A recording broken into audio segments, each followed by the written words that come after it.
নাগরিক অভ্যুত্থানের পরেও যদি সেই বিরোধ আমাদেরকে খায় তাহলে এতগুলো তাজা জেনজির রক্ত বৃথা যাবে। চিল্লায় বলো ঠিক কিনা? মনে রাখবেন, যখন আমি একা থাকি তখন আমি ব্যক্তি, যখন আমরা সবাই মিলি তখন আমরা শক্তি। What are the drawbacks and disadvantages of division, social and political division in the society? Disunity. আমরা যদি বিচ্ছিন্ন হই, একে অপরের যদি মারামারি করি, একজন যদি আরেকজনের কাফের ফতোয়া দেয়, আমাদের কি ক্ষতি? এক নাম্বার ক্ষতি হচ্ছে আমরা যদি বিচ্ছিন্ন হই আমাদের শক্তি কমে যাবে, আমাদের পাওয়ার আমরা হারাবো। আমাদের কি হারাবো? পাওয়ার। মনে রাখবেন, যখন আমি একা থাকি তখন আমি ব্যক্তি, যখন আমরা সবাই মিলি তখন আমরা শক্তি।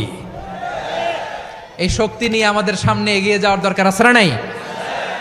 তাহলে আমরা যদি নিজেরা বিরোধে লিপ্ত হই, আমাদের ক্ষমতা, পাওয়ার ছুটে যাবে। আমরা এই পাওয়ার হারাতে চাই না, ঠিক কিনা বলেন? রব্বুল আলামিন ঠিক তাই বললেন। রব্বুল আলামিন বললেন, খবরদার, ওয়াতিউল্লাহ ওয়া রাসূলাহু ওয়া লা তানাযাউ ফাতাফশালু ওয়া তাযহাবা রিহুকুম ওয়াসবিরু ইন্নাল্লাহা মা'আস সাবিরিন। আল্লাহর আনুগত্য করো, নবীর আনুগত্য করো, কিন্তু খবরদার নিজেরা বিরোধে লিপ্ত হয়ো না, নিজেরা মারামারি করো না, তাহলে তোমাদের শক্তি কমায় দিবে কে? ফাতাফশালু, তোমরা সাহস হারাবা, ওয়া তাযহাবা রিহুকুম, তোমাদের শক্তি কমে যাবে, পাওয়ার কমে যাবে। তাহলে আমরা যদি নিজেরা মারামারি করি, আমরা নিজেরা যদি বিচ্ছিন্নতায় লিপ্ত হই, আমরা যদি মতানৈক্য করি, তাহলে আমাদের শক্তি কমে যাবে, ঠিক কিনা? আমরা শক্তি কমাবো। আচ্ছা, ছোট্ট একটা বাঁশের কঞ্চি যদি আপনারা দেয়, পায়ের মধ্যে ধাক্কা দিয়ে ভাঙতে পারবেন না? এরকম বাঁশের কঞ্চি যদি 20টা একসাথে জোড়া লাগায় দেয়, ভাঙতে পারবেন? কথা বোঝে নাই মনে হয়। চিকন একটা বাঁশের কঞ্চি দিলে ভাঙা যাবে না? এরকম চিকনই 20টা বাঁশের কঞ্চি একসাথে লাগাই দিলে ভাঙতে পারবেন?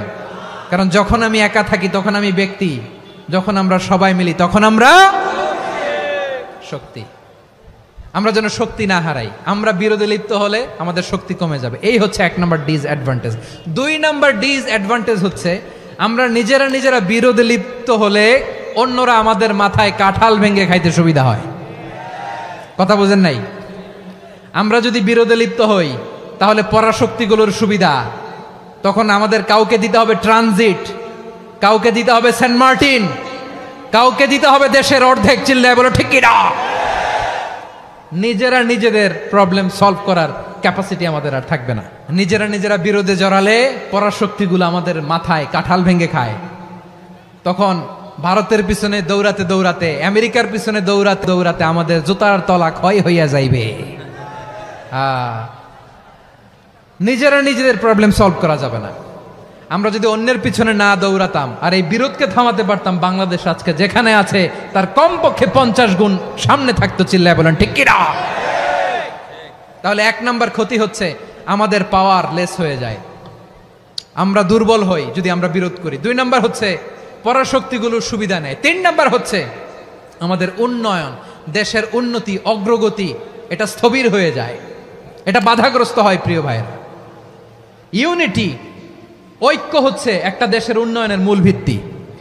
ইউনিটি অফ এ কান্ট্রি, এটা হচ্ছে একটা সাস্টেইনেবল ডেভেলপমেন্ট, সোশ্যাল স্ট্যাবিলিটির জন্য এটা অনেক গুরুত্বপূর্ণ। এজন্য বিরোধের কোনো স্থান আমরা দিব না, আমরা ঐক্যবদ্ধ থাকবো ইনশাআল্লাহ। বলেন, আর কখনো কাউরে কাফের বলে গালি দিবেন?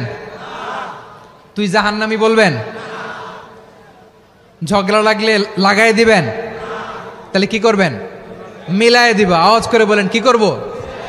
প্রিয় ভাইয়েরা, এই বিরোধ গত 50 বছর তো আমরা দেখেছি, ধর্মীয় অঙ্গন বলেন, সামাজিক অঙ্গন বলেন, রাজনৈতিক অঙ্গন বলেন, এই বিরোধ আমাদেরকে শেষ করে দিয়েছে। এই 24-এর ছাত্র নাগরিক অভ্যুত্থানের পরেও যদি সেই বিরোধ আমাদেরকে খায় তাহলে এতগুলো তাজা জেনজির রক্ত বৃথা যাবে। চিল্লায় বলো ঠিক কিনা? বৃথা যেতে দিতে চাই না, আমরা ঐক্যবদ্ধ থাকতে চাই। রাজি আছেন? আমরা আর কাদা ছড়াছড়ি করব না। অনেক হয়েছে আন্না, এবার থামুন। অনেক হয়েছে আন্না।